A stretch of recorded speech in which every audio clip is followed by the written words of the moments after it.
You probably never heard of Colonel James Ralston. There's a good reason for that. Canada's most powerful Prime Minister, William Lyon Mackenzie King, did his best to bury him.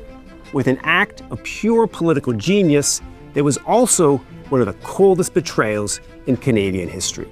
But the real story is what Ralston did after he was stabbed in the front. Well, that didn't suck. Well, that didn't suck.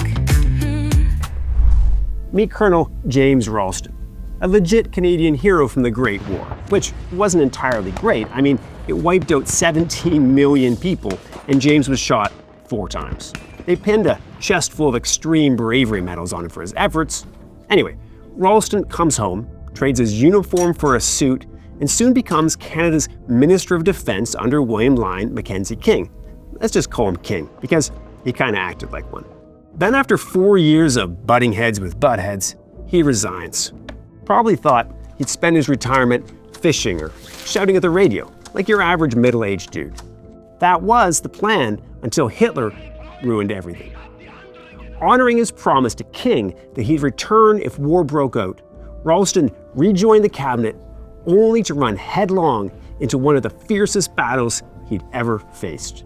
When war broke out in 1939, everyone in Ottawa knew one issue could blow the country to smithereens: conscription. It was political poison. So King promises no conscription for overseas service. He swears it, especially to the French Canadians.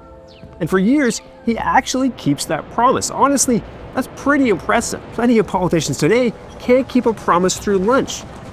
But why was conscription such a big deal? Rewind to 1917, the First World War, when conscription tore Canada apart. English Canadians were like, yeah, bring it on, buddy.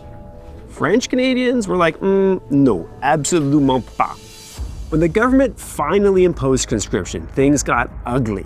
Riots, soldiers in the streets, probably a lot of awkward silences at family dinners. Conscription became the dirtiest word in Quebec politics.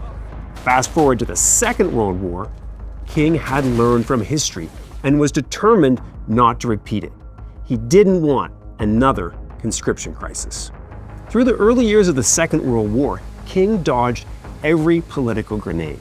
Even after France falls, even when some English Canadians were screaming for conscription, King held firm. He's like a man juggling chainsaws while smiling for the cameras, and somehow he doesn't lose a limb. Until 1944. After 5 years of fighting, Canadian troops are exhausted, under strength, bleeding out.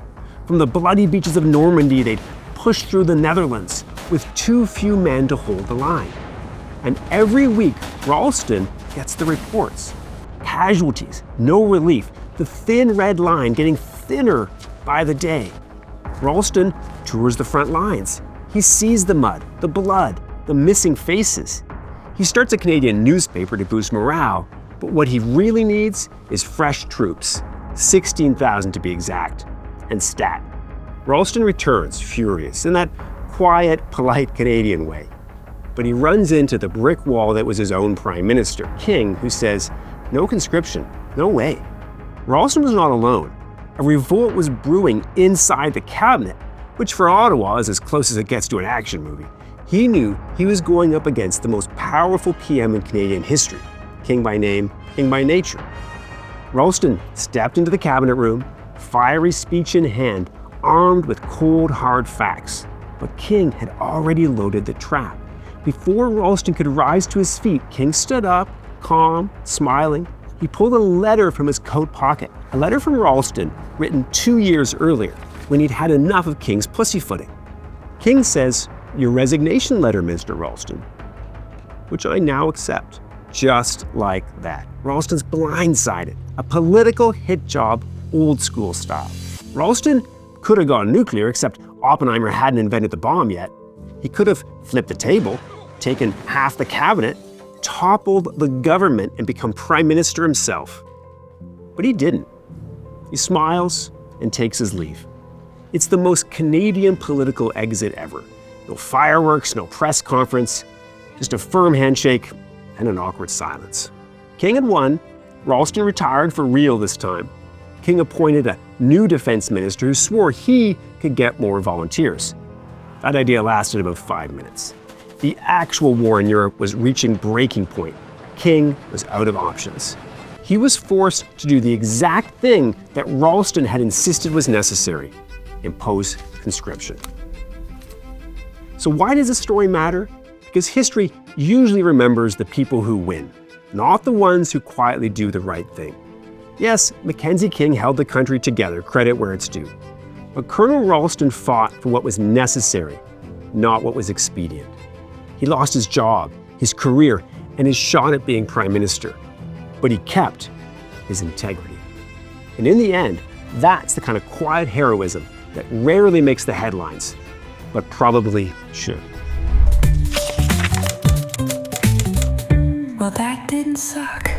All right, listen, you're here. You made it this far. If you like history that's weird, hilarious, and actually worth your time, this is your place. Smash that subscribe button and follow us on the socials. Trust me, this won't suck.